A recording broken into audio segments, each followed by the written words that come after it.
Hello everybody, welcome into my Watch Me Wednesday, episode number 56.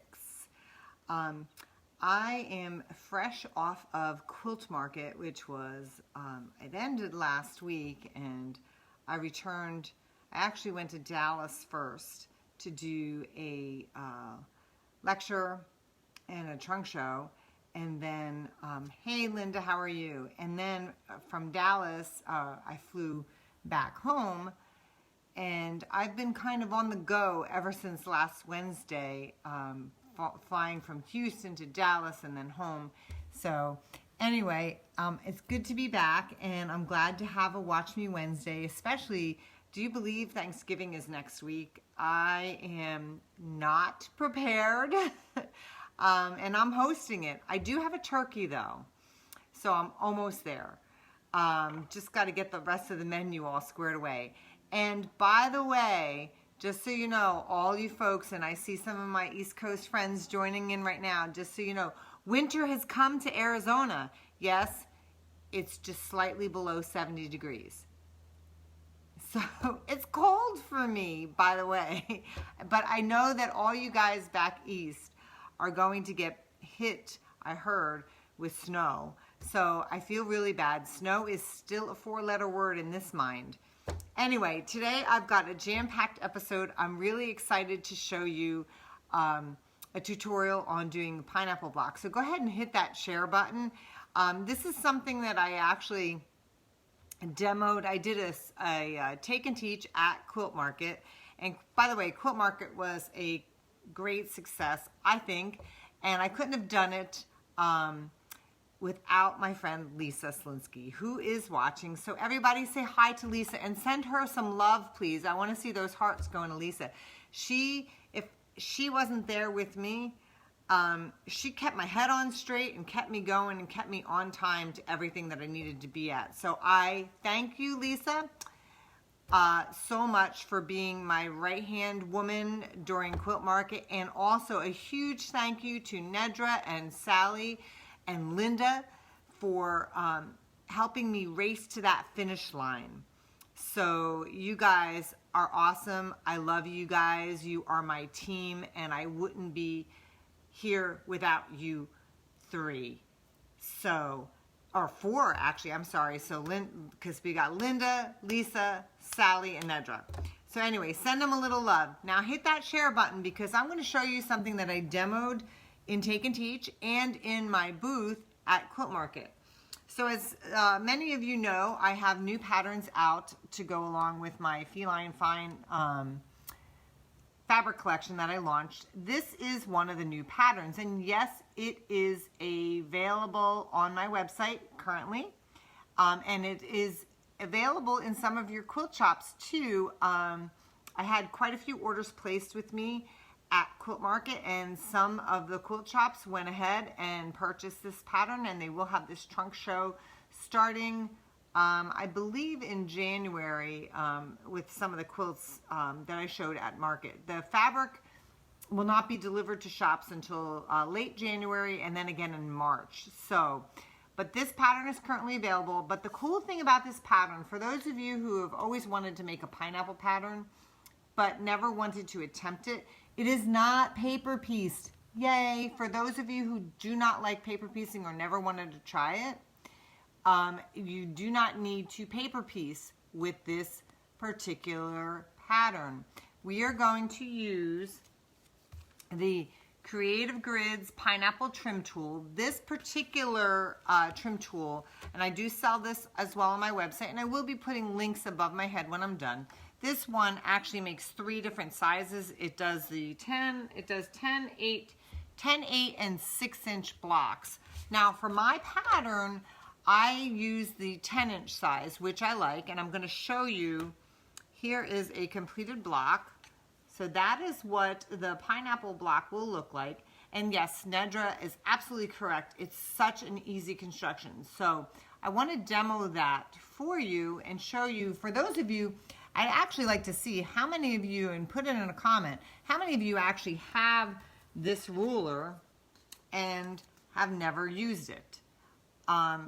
I'm going to show you how to use it, and hopefully you enjoy it. I love the ruler, and I created this pattern so that you can go ahead and use that ruler. And in the pattern, I actually give you two sizes of the quilt. So you see the large one here, which is 63 by 73, and the small one is 43 by 43. So it gives you all the amounts of fabric that you need to purchase for the large, and then in the inside, the amounts of fabric you need to purchase for the small.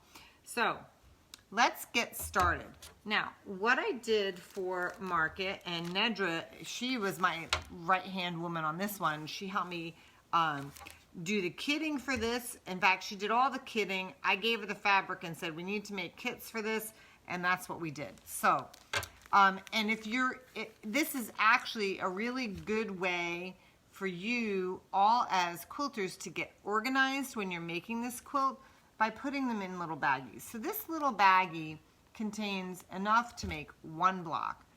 But when you're creating the quilt, I tell you in the directions to chain piece, because that is the best way to do this, because you'll get more blocks done at one time. I'm only going to demo one block today, and I'm not going to demo the whole thing. I'm going to demo it up and through step number 4, because then it just kind of repeats itself until you get to the outer edge. So I'm going to show you that. But what we did here is in this little bag, you have enough of the strips, and I tell you in the instructions what size to cut your strips width and lengthwise. And this was very helpful actually in my take and teach class for the shops. Is I had Nedra label each strip with the fabric, which is like, this is fabric G, and then she put R1, which is round 1, because this quilt or this block goes in rounds. And what I mean by that is we start with the center block, which here in this case is this yellow, and then you live for chain piecing. So do I, Linda. Everybody loves chain piecing, right? This would be, so this is not considered a round. This is your round 1, this is your round 2, round 3, round 4, round 5, round 6, round 7, round 8, and then round 9. So there are 9 rounds in this. And so what you're going to do is with this, we start in the middle and we work out. So I have 4 blocks here that I made that I posted beforehand with the 4 blocks. But the construction's super duper easy. So I hope that you really enjoy this and go ahead and purchase my pattern and start making it. I will be kitting it up in my fabrics when my fabrics come in. Thank you, Lisa. It's good to be back. So you can watch for that, or you can start practicing on some of your scrap fabrics. I would love to see that. So we're going to get started, and I'm actually going to pull the camera down and face it down towards the mat and the sewing machine so that you can see. Now, one little thing about the sewing machine, I'm working on my Epic 980Q today, and how I have it set up, of course I have it set up with my Aurifil Thread, and I use the Dove, which is 2600, yep, 2600, just had to check the number, the Dove color, and it's 50 weight thread. 50 weight thread is the perfect thread for piecing, and I love Aurifil. Being an Aurifil designer, it is one of my favorite threads ever because it's very low lint, and I just love it. Anyway, so I have it, set up with 50 weight thread. I have a 1/4 inch foot on your machine. So the 1/4 inch foot is super important. Now, a lot of you will say, well, maybe I'll move my machine needle over. You can totally do that, but I don't do that. I keep a single hole throat plate in my machine when I am doing quilting, because have you ever been quilting and then your fabric gets dragged down into your throat plate? Hey, there's my friend Barbara and Dawn. Hey, how are you guys doing? If you do that, if your fabric's gone down into your machine, it's because you have that zigzag throat plate on. So there's a wider opening. If you have a single needle throat plate on, you have to have that 1/4 inch because your needle can only go through that hole. It can't zig and zag back and forth. So if you have a single hole throat plate, use it. and use the 1/4 inch. It's going to increase your accuracy, I think, and that's how I do it. And of course, if I change out to a decorative stitch, I'm going to go ahead and I'm going to switch out my throat plate. And on this machine, the 980Q, it tells me, it reminds me that if I hit a decorative stitch on the screen, that I've got the single needle throat plate on. It won't let me do it because it would break up, it would break the needle. So anyway, make sure you change it out if you try to do decorative stitch. Okay, so you've got your 1/4 inch foot on, you've got your 50-weight thread in, and then what I do is I take my stitch length down. The default stitch is usually 2.5.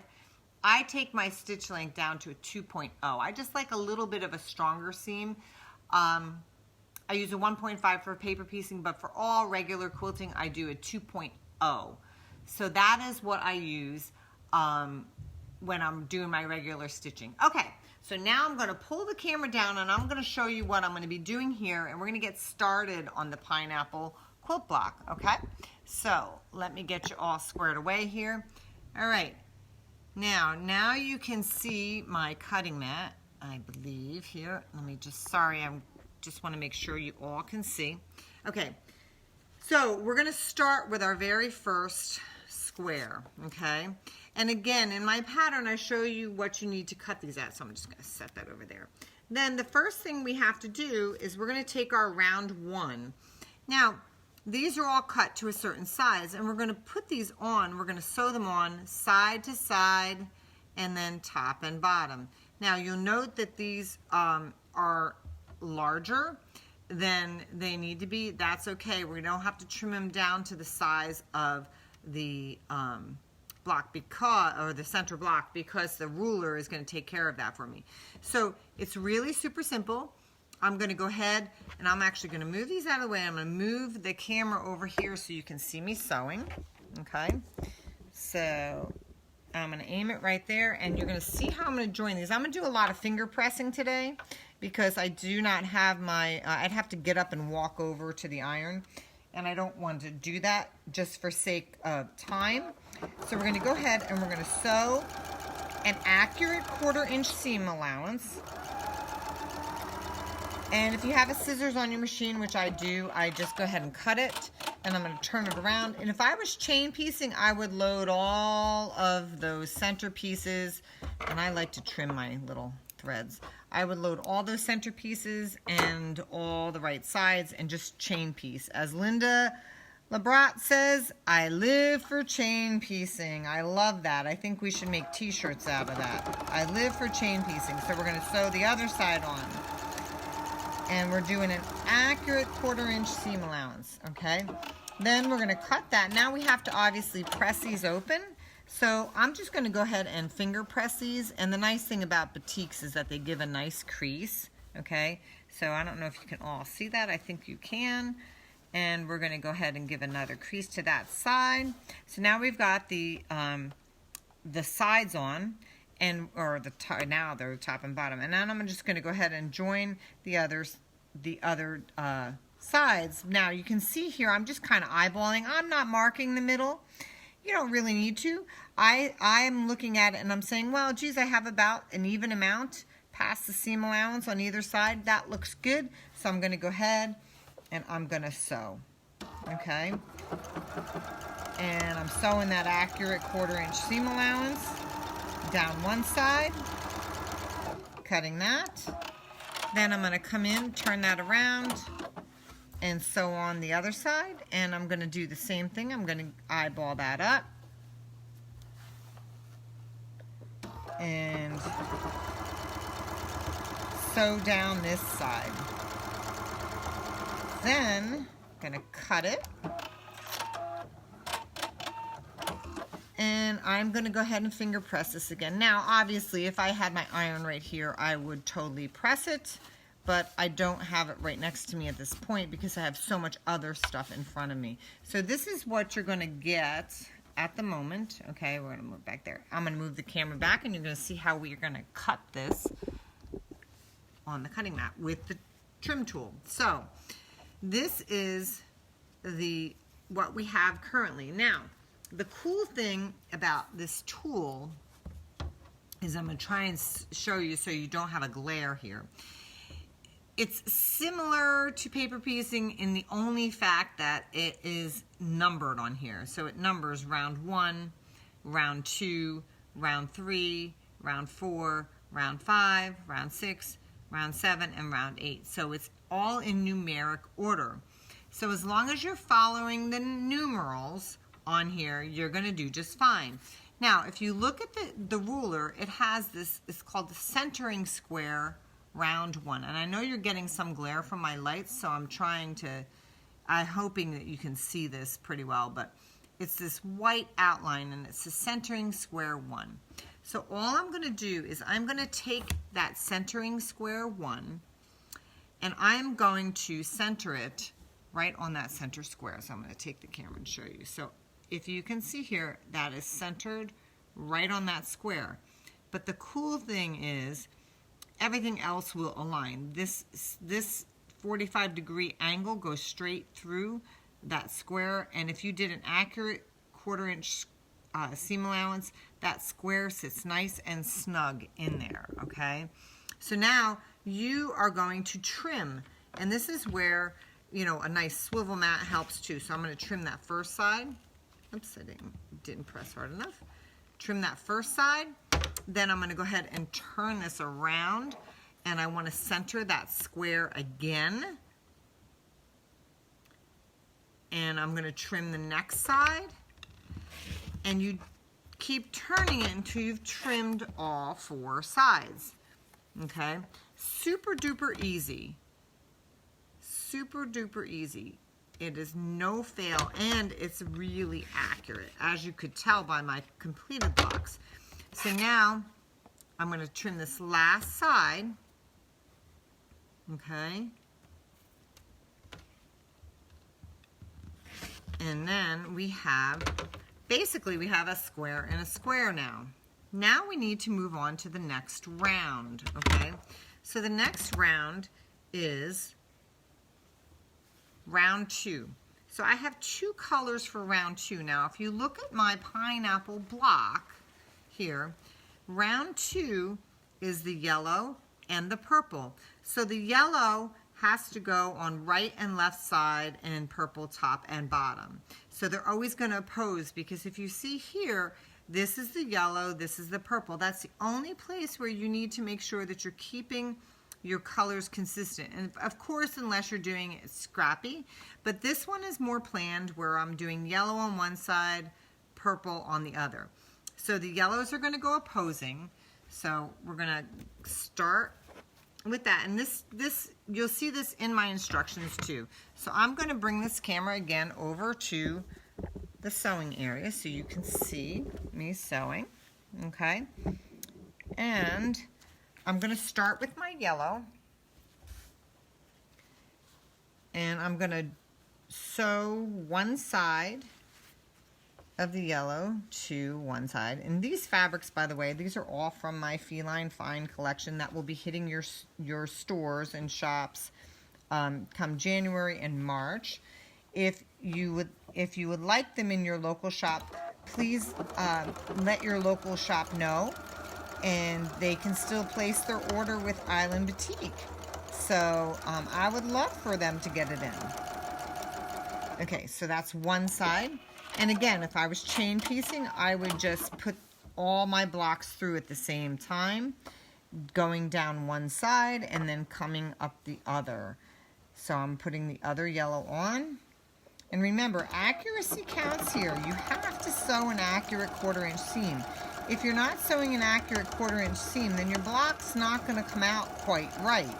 And the block is really based on, you know, cutting the block, the trim tool is really based on your accuracy. You need to be pretty accurate in doing this. So I'm going to go ahead and I'm going to finger press this again and finger press this side. And then I'm going to go ahead and take my purple ones, which is also round 2, because now I'm on the second round.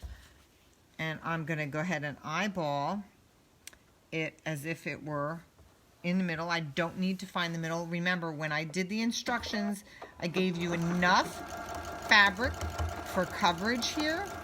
So I tell you exactly the sizes that you need to cut so that you are ready to go. And what I would do is when you cut your fabrics, I would put all your center squares in one Ziploc bag, all your round 1 squares in a separate Ziploc bag, all your round 2 rectangles in a separate Ziploc bag, and label them accordingly. So label those Ziploc bags center square, round 1, round 2, round 3, and so on.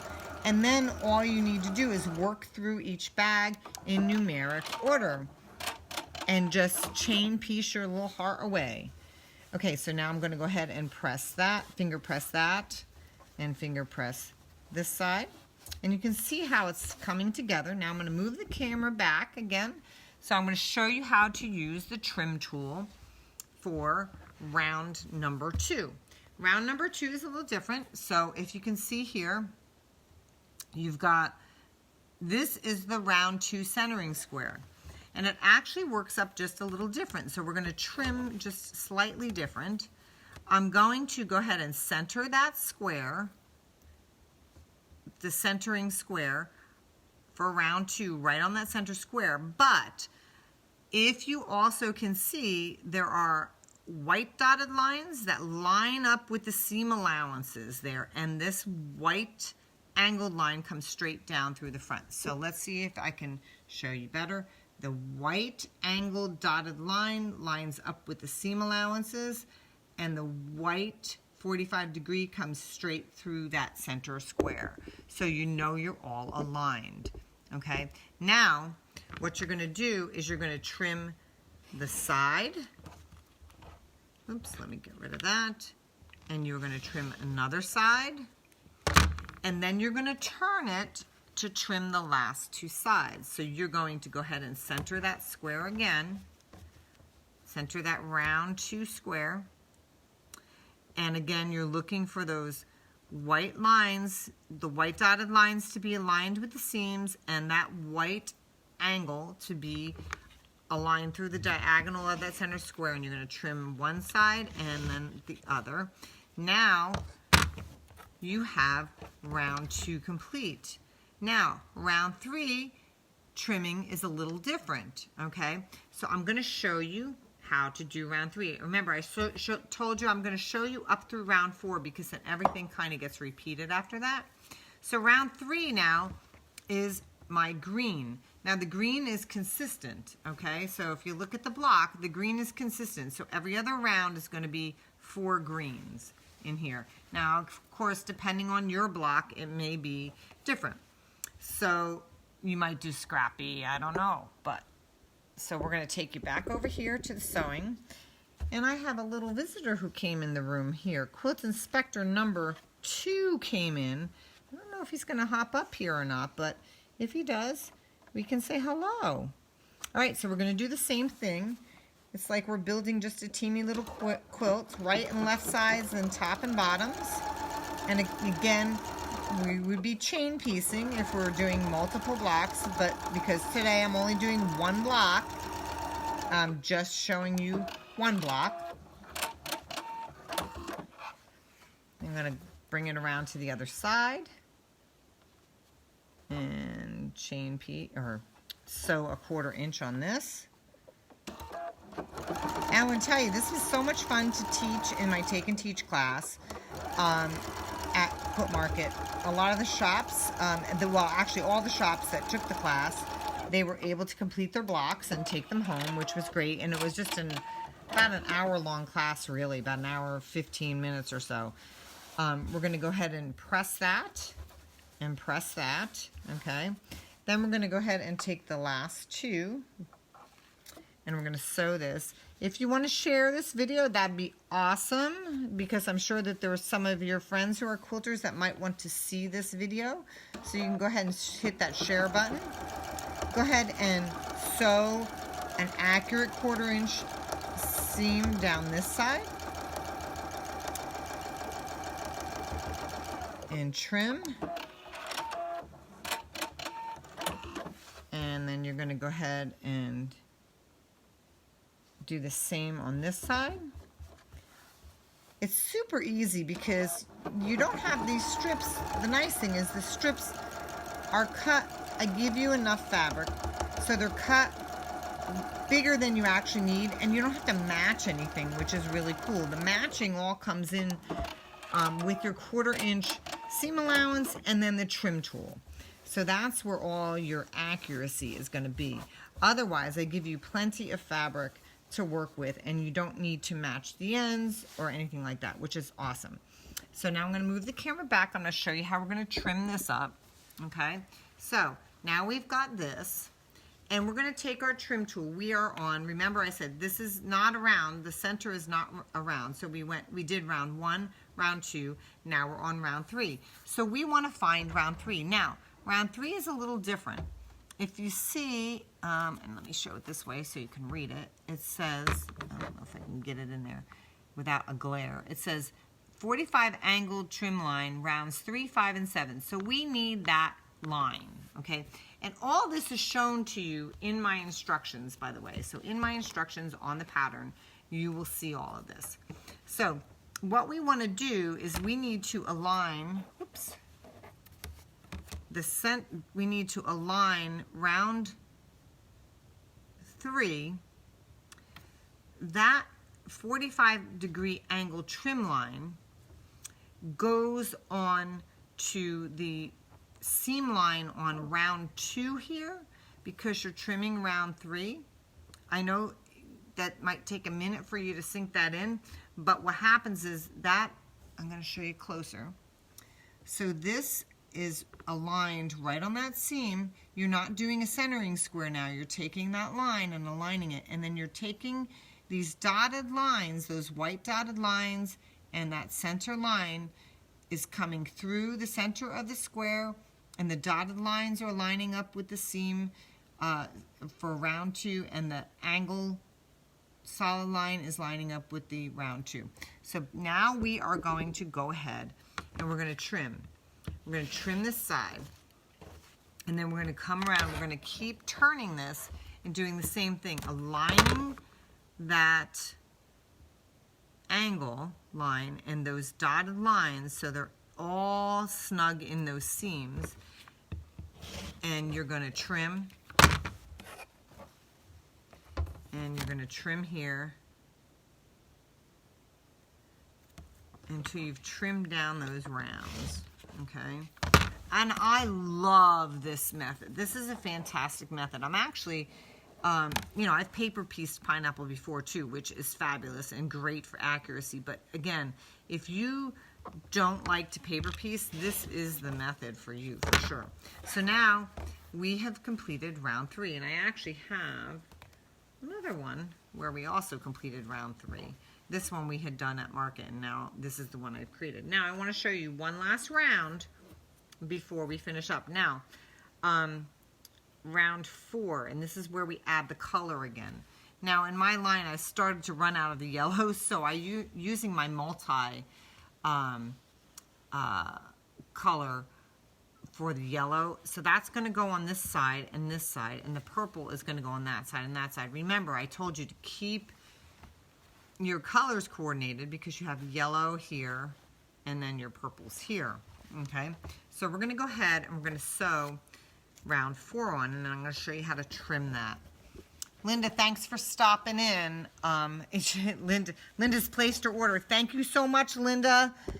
All right, so I'm going to show you how to do this last round, and then we'll see if anybody's got any questions, because I really can't see your questions coming across right now because I have the camera pointed down. So we'll deal with that in just a minute or two. So we're going to go ahead and sew our 1/4 inch seam allowance here. And this is my yellow side. Go ahead and trim. I love this. This is like eating candy, kind of, because it goes together so quickly and you really see the result super fast, which is nice. And it's really not difficult to do, which I like. So if you're looking for something rather, relatively easy, and something that you want to just accomplish pretty quickly, this is it. And it looks difficult, which is the nice thing. Okay, so I'm going to go ahead and press that open. Now, as you get out farther, you're going to, you'll see when you get out to the outer rounds that you end up with like holes in and around there. But that's okay because your strips aren't going to cover everything. You just need them to cover where they are covered. So if you're questioning when you get out to the outside, just making sure, you just want to make sure that your strips are kind of in the middle here. You can go ahead and find the middle if you want and match the middle to the middle, but you don't have to do that. It's not necessary. You just have to, one of my favorite saying is trust the process. Got to trust that process. All right, so we're gonna snip that one. And I'll probably finish this one up after our video because it's just so much fun and it doesn't take long to do. I love it. And I do, when I'm done with these, I do like to use a little Mary Ellen's Best Press because it makes it lay really flat. Not that they don't anyway, but you can see all along here I've been finger pressing. And the ones that I showed you earlier, the completed blocks, those were all finger pressed at Quilt Market because we did not have an iron in my booth. So we've got this round done. Okay, so I'm going to put the camera back and I'm going to show you how to cut round 4. Okay, all right, so we've got it to this point. This is round 4. Okay, now we want to go find. On here, it's the centering square. I don't know if you can see. Let's see if I turn it this way and get the glare off the screen. This is round 4. So we're going back to centering the square. So we want to center that square on there. And then again, what aligns, which is really super cool, you've got the center square aligns. You've got these white lines aligning, and then you also have this outer dotted line that aligns with the previous round. So let's see if you can see that. Okay, so you've got the center square going, and it's sitting right in there because we're on round 4. That's the round 4 centering square. You've got the white line going through the diagonal. You've got the white dotted lines aligning with the seam allowances, and then you've got this one also aligning with the seam allowances. Okay, so now we get to trim down. So I'm going to trim this one, and I'm going to trim here, and then I'm going to turn it around and trim the other 2 sides as well, and nesting those seam allowances in there, nesting that centering square in that center, and trimming this down. Okay, so now we've completed round 4. Then basically you just repeat all those steps until you get to the outside. So I'm going to turn the camera back up so I can see comments or questions. Okay, let's see. Whoops. Looks like this ruler makes the pineapples easy. It does, Beth. I love it. So let me turn this just a little bit. Sorry for my hand in the way. Okay, so when you get done with all the rounds, you get a nice pineapple block, okay? So as I showed you, I wrote the pattern specifically for this ruler. To use this, you can make the nice big quilt, which is 63 by 73, or you can make the smaller wall quilt, which is 43 by 43. And I do tell you how much yardage you need for each thing. And I also tell you how to neatly do your strips. So you're cutting, it's all set up. So if you, let me just show you in the pattern here. It's all set up for chain piecing. So you've got the graphics for chain piecing. You've got the graphics to show you how to use the ruler. So it's a nice booklet style, shows you all the graphics on how to do it and then lay it out and put it together. But my best advice to all of you, when you do it, when you're cutting your rectangles, remember, bag your center squares in a bag that says bag 1. Then do round 1 rectangles in one bag, round 2 rectangles in another, round 3. So as you're going through and chain piecing, you're just getting rid of a bag. So you're getting rid of that center square bag, you're getting rid of that round 1 bag, getting rid of that round 2 bag, and then you can pick up where you left off. So here's a trick too. So say you, like on this one, okay? You finish to this point, right? Thank you, Nedra. I appreciate that. Nedra says, my tutorial is by far the best instruction on how to use this ruler out there. Thank you so much, Nedra. I appreciate that comment. That's so wonderful. Thank you. So say you get to this point and you have to go out to an appointment. And you're like, oh my gosh, when you get back, you're like, what round was I on? So number 1, you have your bags that you went through, right? So you've already gone through your center square. Your round 1, this is how you count. Center square, round 1, round 2, round 3. So you've already gone through 4 bags, but you've gone through round 3. So the next round should be round 4. So if you just want to simply count it, okay, you go center square, round 1, round 2, round 3. So you've done round 3. You move on to round 4, okay? So that's super important, and that's how you pick up from where you left out. Barb, the fabric line is called, my fabric line is called Feline Fine, and it will be out in the shops at the end of January and then again in March. It's through Island Boutique, so if you want your shops to pick it up, tell them to pick up the phone and call Island Boutique now because they're taking orders. So it's a really great way to remember where you left off so you can start again. And that's basically what I did, especially when we were demoing at Quilt Market. If we left off somewhere, all I had to do was go back and count. But if you're organized and you keep your rounds in bags, you just look at the last bag that you finished. So if you completed round 3 bag, it makes sense. You're on round 4. And then all you need to do is remember when you move to your pineapple trim tool ruler is to find round 4 on here, because that's what's important. Because when you go from this putting on your round 4, you want to make sure you're matching from your ruler to your block. Okay, so that is the pineapple trim tool tutorial. I hope you liked it. I hope for those of you who have the ruler and haven't used it, now will use it because it's a great ruler. It does come in a miniature size too, but again, I told you this one comes in, it makes 10-inch, 8-inch, and 6-inch blocks. I wrote my pattern to make the 10-inch block, so this is a 10-inch block. And I show you once you get to that outer size, how you trim down to the 10-inch. This is 10-inch basically. You're gonna square it up that way. Super easy, not a problem, and I show you how in my instructions.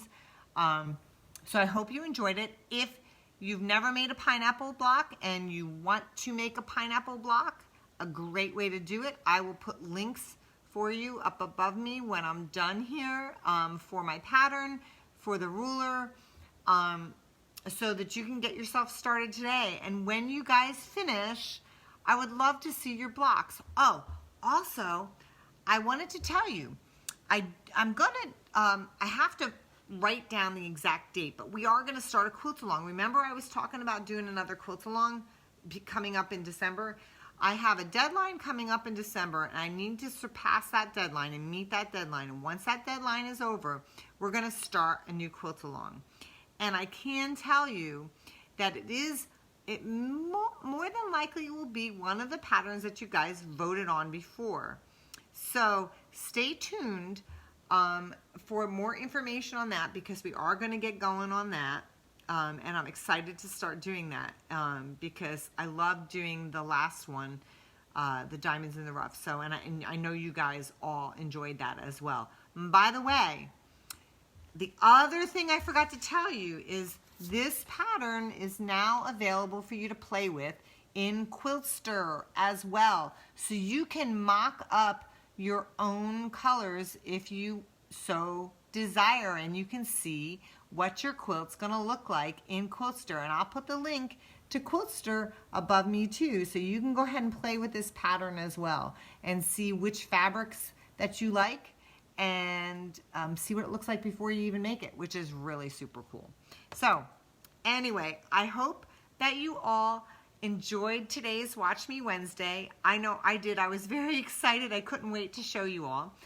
And I hope you have a fabulous weekend. And I will see you the day before Thanksgiving, and I might have another tutorial for you too. I'm just saying. So don't miss out. And I hope to see you all next week. You all have a wonderful weekend and happy quilting. Take care, everybody. Bye-bye.